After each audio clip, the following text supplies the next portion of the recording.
ಮುಳಬಾಗಲ್ ನ್ಯೂಸ್ನ ಸಮಸ್ತ ವೀಕ್ಷಕರಿಗೆ ಸ್ವಾಗತ. ಸಿಪಿಎಂ ಮುಖಂಡರಾದ ಸಿದ್ನಳ್ಳಿ ವಿ ಶೇಖರ್ ರವರ ತಾಯಿ ಶ್ರೀಮತಿ ಗೌರಮ್ಮನವರು ವಯೋಸಹಜವಾಗಿ ನಿಧನರಾಗಿದ್ದು, ಅವರ ಕಣ್ಣುಗಳನ್ನು ನಾರಾಯಣ ನೇತ್ರಾಲಯದ ಡಾಕ್ಟರ್ ರಾಜ್ಕುಮಾರ್ ಐ ಬ್ಯಾಂಕಿಗೆ ದಾನ ಮಾಡಿದ್ದಾರೆ. ಮೃತರ ಹಿರಿಯ ಮಗ ಸಿದ್ನಳ್ಳಿ ವಿ ಶೇಖರ್ ಭಾವುಕರಾಗಿ ಮಾತನಾಡಿ, ನನ್ನಮ್ಮನ ಇಚ್ಛೆಯಂತೆ ನೇತ್ರದಾನ ಮಾಡಿದ್ದೇವೆ. ಈ ಕಾಯಕ ಇಡೀ ನಮ್ಮ ಕುಟುಂಬಕ್ಕೆ ಗೌರವ ತಂದಿದೆ. ನನ್ನಮ್ಮನಂತೆ ತಾವುಗಳೆಲ್ಲರೂ ಅಂಗಾಂಗ ದಾನಕ್ಕೆ ಮುಂದಾಗಬೇಕೆಂದರು. ಮತ್ತೊಬ್ಬ ಮಗ ಜಯಕುಮಾರ್, ನನ್ನ ತಾಯಿಯ ಕಣ್ಣುಗಳನ್ನು ದಾನ ಮಾಡಿದ್ದೇವೆ.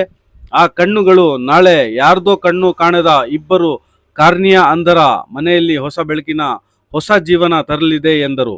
ಮೃತರ ಸೊಸೆ ಮಾನಸ, ಇಡೀ ದೇಶವೇ ಹೆಮ್ಮಾರಿ ಕೊರೋನಾದಿಂದ ಚೇತರಿಸಿಕೊಳ್ಳುತ್ತಿದ್ದು, ಸಾವಿರಾರು ಕಾರ್ನಿಯಗಳು ಅಗತ್ಯವಿದ್ದು, ಸಾವಿನ ನಂತರ ಕಣ್ಣುಗಳನ್ನು ಮಣ್ಣಲ್ಲಿ ಮಣ್ಣಾಗಿಸದೆ ಬೆಂಕಿಯಲ್ಲಿ ಸುಡದೆ ದಾನ ಮಾಡಿ ಕಣ್ಣು ಕಾಣದ ಇಬ್ಬರು ಕಾರ್ನಿಯ ಅಂಧ ಮಕ್ಕಳಿಗೆ ಹೊಸ ಬೆಳಕು ನೀಡಬೇಕೆಂದು ಮನವಿ ಮಾಡುತ್ತಾ, ಡಾಕ್ಟರ್ ರಾಜ್ಕುಮಾರ್ ಮತ್ತು ಪುನೀತ್ ರಾಜ್ಕುಮಾರ್ ರವರ ನೇತ್ರದಾನಕ್ಕೆ ಸ್ಫೂರ್ತಿ ಎಂದರು.